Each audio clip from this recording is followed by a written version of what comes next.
Bonjour les enfants. J'ai une question. Quand un écrivain raconte une histoire au passé, quel temps emploie-t-il?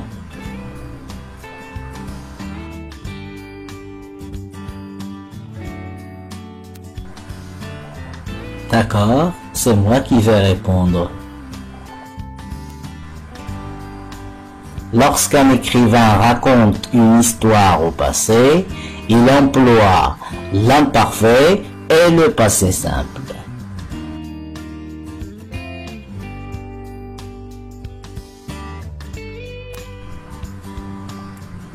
Vous vous demandez sûrement quand il faut utiliser l'un ou l'autre. Et surtout, vous voulez savoir à quoi sert chacun de ces deux temps. Alors, suivez-moi pour comprendre. Explication.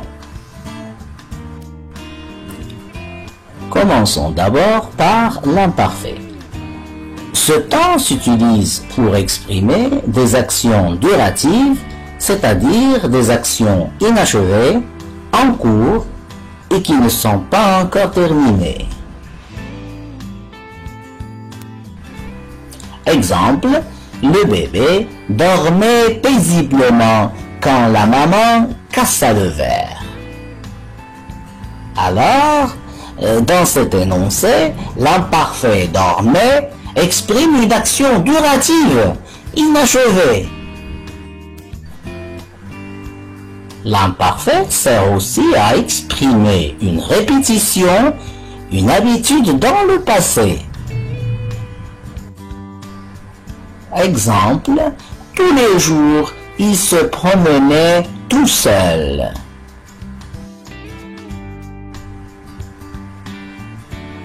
Dans cet énoncé, l'imparfait se promener exprime une action qui se répète dans le passé. Ou bien on peut dire une action que le sujet avait l'habitude de faire. L'imparfait sert enfin à décrire, à mettre en place un décor.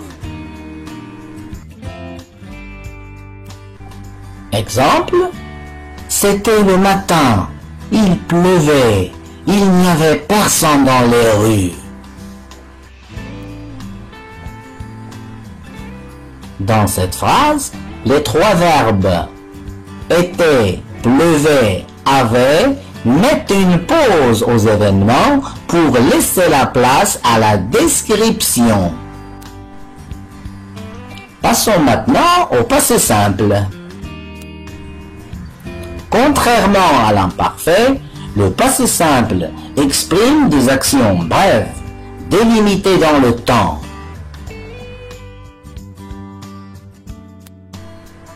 Exemple, soudain, un orage éclata.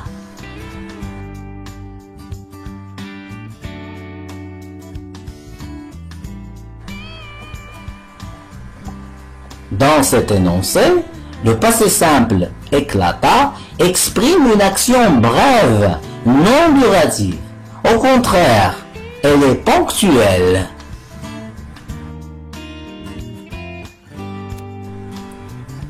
En plus, le passé simple permet d'exprimer des actions de premier plan, c'est-à-dire des actions importantes à la narration.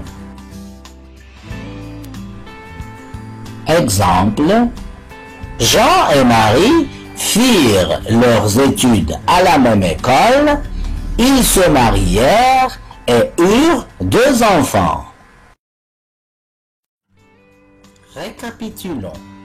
Observez la phrase suivante. Claire regardait un film quand le téléphone sonna. Alors, nous avons ici 2 verbes. Le premier est à l'imparfait, alors que le deuxième est au passé simple. Voyons maintenant ces 2 actions sur l'axe du temps. Regardez bien la première action, regardez, l'imparfait. On voit bien qu'elle est durative, alors que la deuxième action, sonna, est ponctuelle. Avant de passer aux exercices, nous allons voir comment conjuguer les verbes à ce temps du récit. Alors, pour l'imparfait, les terminaisons de ce temps sont relativement simples. AIS, AIS, AIT, IONS, IEZ, AI, ENT.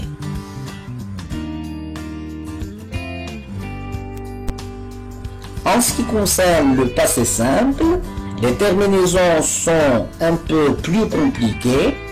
Alors, je vous propose de mettre la vidéo en pause et de mémoriser tranquillement toutes ces terminaisons. Maintenant, place aux exercices. L'exercice A. Qu'exprime l'imparfait dans les phrases suivantes? Première phrase. Chaque semaine, nous mangions des pâtes.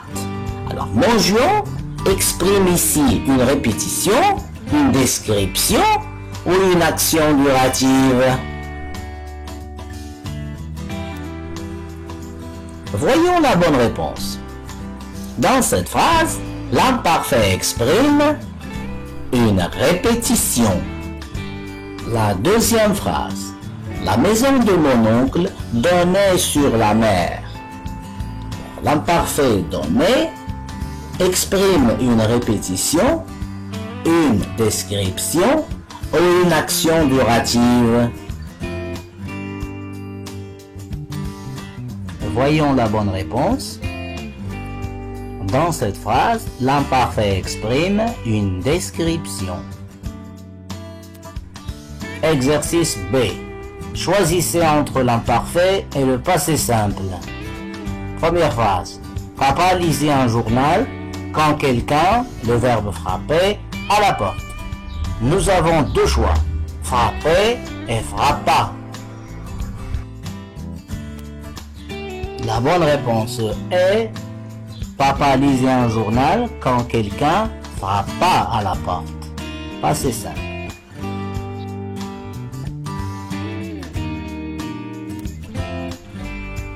La deuxième phrase, l'été dernier, Firas, le verbe acheter, de la glace chaque jour.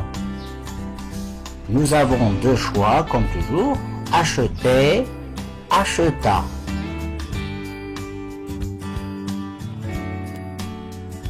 La bonne réponse est, l'été dernier, Firas achetait de la glace chaque jour.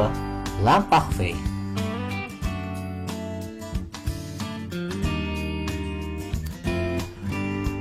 Troisième phrase, tout à coup, les voyageurs, le verbe se précipiter, vers la sortie.